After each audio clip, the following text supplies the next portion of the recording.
First ever factory outlet Mukunda jewelleries Kukatpally Khammam Kothapet Somajiguda Hanamkonda and Suchitra. Sir, Ramayana మహాభారతాలు నిజంగానే మన భూమి మీద జరిగిందా? రాముడు కృష్ణుడు ఈ కర్మభూమి పైన నడయాడారా? ఆనవాళ్ళు ఉన్నాయా అని అడిగితే మీరేం చెప్తారా? వినాలని. దేన్ని బట్టి నిర్ణయిస్తారమ్మా? జరిగాయా లేదా అనేది దేన్ని బట్టి నిర్ణయిస్తారు? ఆనవాళ్ళు కావాలి కదా. రామాయణ మహాభారతాలని ఇతిహాసాలు అంటారు. ఇతిహాసాలు. ఇతిహాసము అంటే ఇది హాసము జరిగినది, ఇది జరిగినది అంటే ఏమిటి? It's an history. ఒక 2000 సంవత్సరాల తర్వాత మనం మాట్లాడుకుందాం. 2000 సంవత్సరాల ముందు కాకుండా 2000 సంవత్సరాల తర్వాత మాట్లాడుకుందాం. గాంధీ జాతిపిత. ఆనవాళ్ళు ఏంది? ఆనవాళ్ళు ఏంది? బుక్సే, పుస్తకాలే కదా సార్. ఇప్పుడు మళ్ళా మనం వెనక్కి వద్దాం. అంటే చాలా మంది నీకు సో దేన్ని నువ్వు తీసుకోవాలి ప్రధానంగా అనే దానికి చెప్తున్నా నేను. ఫస్ట్ నువ్వు రామాయణాన్ని మహాభారతాన్ని తీసుకోవాలా, తీసుకొని జరిగిందా లేదా. ఒక చిన్న పని చేద్దాం. పెద్ద ఆధారం నీకు చెప్తా, రామాయణం దగ్గర నుంచి వద్దాం. పెద్ద ఆధారం చెప్తా. రాముడు ఎక్కడ పుట్టాడమ్మా? ఎక్కడ పుట్టాడు? అయోధ్యలో. రాముడు అయోధ్యలోనే పుట్టాడు. అయోధ్య ఉందా లేదా ఇప్పుడు? ఎవిడెన్సా కాదా? ఎవిడెన్సా కాదా? Proved evidence. మరి ఆనాటి రామాయణంలో చెప్పినటువంటి అన్ని ప్రదేశాలు ఈనాటికి ఉన్నాయి. ఇంకేం కావాలా నీకు? ప్రూఫ్. ఇంకేం కావాలి? ప్రూఫ్. రామాయణం జరగలేదు అనడానికి నీ దగ్గర ఆధారం ఏంది? జరిగిందే అనడానికి నేను చూపిస్తున్నా. అయోధ్య చూపిస్తున్నాను. రామాయణంలో ఉన్నటువంటి అనేక ప్రదేశాలు ఈనాటికి ఉన్నాయి. నీకు ఇంకొక సంగతి చెప్తాను, అసలు నువ్వు ఆశ్చర్యపోతావు. దియా కుమారి, రాజకుమారి దియా కుమారి పేరు విన్నావా? లేదు సార్, నిజంగా వినలేదు నేను. రాజకుమారి అమ్మా, ఈ మన గ్వాలియర్ రాజకుమారి. ఓకే. ఆ అమ్మాయి పోయినసారి స్టేట్మెంట్ ఇచ్చింది తెలుసా నీకు? ఏమని? రాముడు మా పూర్వీకుడు అని. రాముడి దగ్గర నుంచి ఈ అమ్మాయి పుట్టిన దాకా ఉన్నటువంటి వాళ్ళ వంశ చరిత్ర ఉంది. ఇదిగో ఈయన కొడుకు ఈయన, ఈయన కొడుకు ఈయన, ఈయన కొడుకు ఈయన, ఈయన కూతురు ఈమె, ఇది వంశవృక్షం. అమ్మాయి చూపించింది. లాహోర్ తెలుసు కదా? లాహోర్ ఎట్లా అంటే పాకిస్తాన్లో ఉంది ఇప్పుడు. లాహోర్ ఎట్లా ఏర్పడిందో తెలుసా నీకు? శ్రీరామచంద్రుడు కుమారుడు లవుడి పేరు మీద ఏర్పడింది లాహోర్.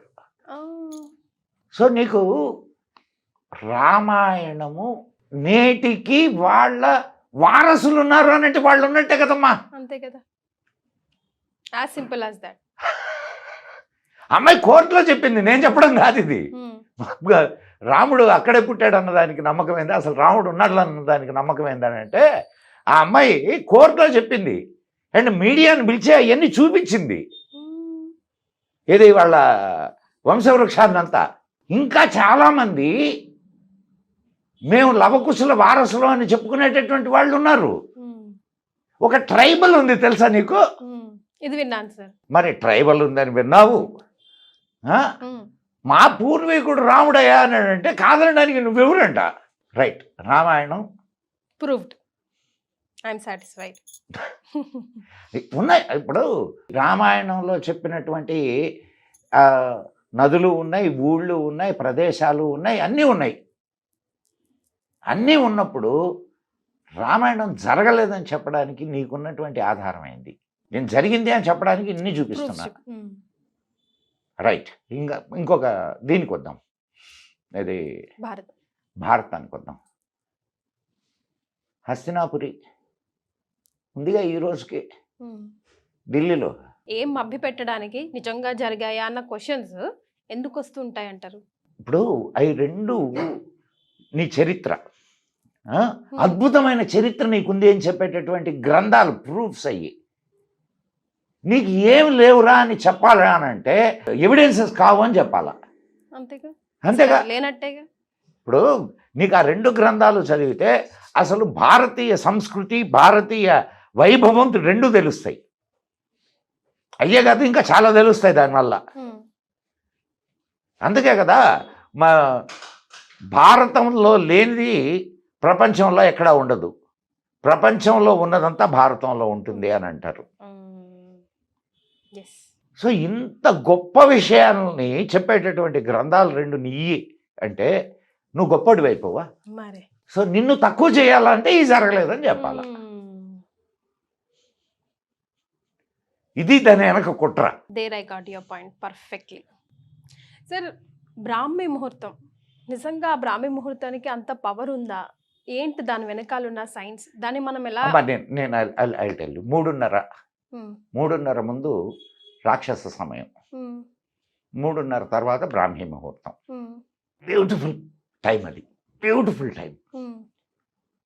కొంచెం నువ్వు ఓపిక చేసుకొని ఒక్కసారి 3:30 నుంచి 4:30 వరకు లేచి నువ్వు ఏ పనైనా చెయ్యి. అసలు ఎంత ఫ్రెష్గా ఉంటావో తెలుసా? సరే, దేవతలు తిరుగుతారు, ఋషులు తిరుగుతారు, ఇవన్నీ అటు పక్కన పెడతాం. ఇవన్నీ అటు పక్కన పెడితే నీకు నీ లైఫ్ అంటే నీ వర్కింగ్ అవర్స్లో ఒక 2 అవర్స్ పెరిగినట్లేనా? 2 అవర్స్ పెరిగినట్లేనా కాదా? అండ్ ప్రశాంతమైనటువంటి ఆ సమయంలో నువ్వు ఏదైనా సాధన చేసుకున్నావు అనుకో, ఏం సౌండ్స్ ఉండవు, పిన్ డ్రాప్ సైలెన్స్. అటువంటి సమయంలో నువ్వు ఏదైనా సాధన చేస్తే ఆ సాధన ఫలితాన్ని ఇస్తుందా, ఇవ్వదా? ఇస్తుంది. సరే, కనిపించిన వాటి గురించి వదిలేద్దాం మనం. కనిపించిన వాటి గురించి మాట్లాడద్దు మనం. కాసేపు కళ్ళు మూసుకొని ధ్యానంలో కూర్చుంటే ఎంత. సో దీనివల్ల ఏంటి? ధ్యానం వల్ల ఏంటి? కాన్సన్ట్రేషన్ పెరుగుతుంది. యోగా చెయ్యి, ప్రాణాయామం చెయ్యి, కొన్ని యోగా ఆసనాలు వెయ్యి, ధ్యానం చెయ్యి. 10 నిమిషాలు 30 నిమిషాలు దానికి కేటాయించు. నీ లైఫ్లో నీకు జబ్బులు రావు. ఎస్, నువ్వు ఎక్సర్సైజ్ చేస్తున్నావు, ప్రాణాయామం చేస్తున్నావు, నిన్ను బ్రతికిస్తున్నది ఏది?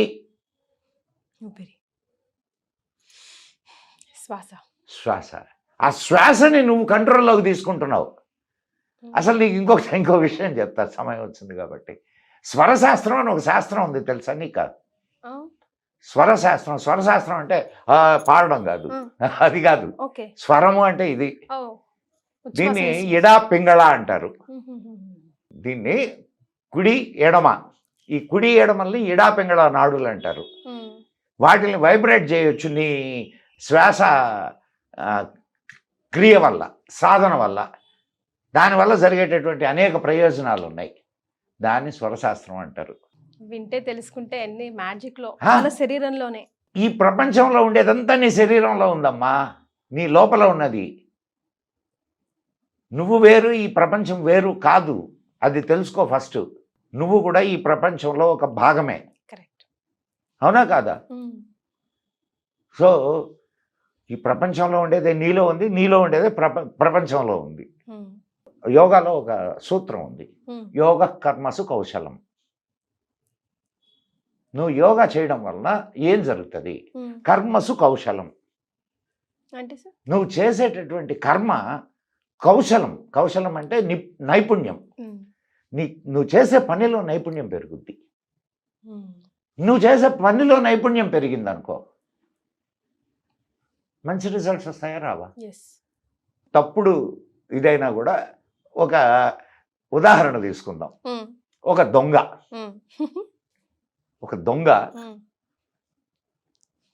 రోజు యోగా చేస్తాడు.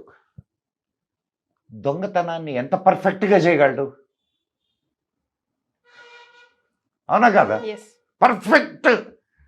అట్లనే ఒక విద్యార్థి తను చేసే సబ్జెక్ట్ మీద ఎంత కమాండ్తో చదవగలడు? అంటే స్విచ్ చేస్తే లైట్ ఎవరికైనా వెలుగుద్ది, నీకైనా వెలుగుద్ది, నాకైనా వెలుగుద్ది. ఇది దొంగకైనా పనిచేస్తుంది, విద్యార్థికైనా పనిచేస్తుంది. ఇది నేను చెప్పదలుచుకుంది.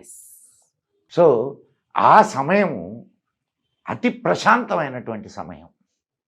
ఆ సమయాన్ని కానీ మనం ఉపయోగించుకోగలిగితే అద్భుతాలు సృష్టించవచ్చు. అందుకే మన వాళ్ళు ఏది ఉత్తినే చెప్పలేదమ్మా, ఏది ఉత్తినే చెప్పలా. కానీ మనం బద్ధకం మనకి. ఎందుకనంటే ఎప్పుడో రాత్రి 12-1 గంటకు కదా పడుకుంటాం మనం. తిరిగి వస్తాం, అడ్డమైన తిండి బజార్లో తింటాము. లేదు ఏం తినకపోతే రాత్రి 12 గంటలకు వచ్చి తింటాము. తినొచ్చు అసలు. ఎప్పుడు తినాలో మర్చిపోయాం, ఏం తినాలో మర్చిపోయాం, ఎట్లా ఉండాలో మర్చిపోయాం, ఎప్పుడు నిద్రపోవాలో మర్చిపోయాం, ఎప్పుడు మేల్కోవాలో మర్చిపోయాం. ఒక నియంత్రణ లేని జీవితాన్ని మనం జీవిస్తున్నాం. ఫలితాలను ఎక్కడ సాధిస్తాం? మన లైఫే మన చేతిలో లేకుండా ఏం లేదమ్మా, నీ చేతుల్లోనే ఉంది. నీ చేతుల్లో ఉంది, నీ లైఫ్ నీ చేతుల్లో లేదు అని అంటే నువ్వు పరాధీనవు.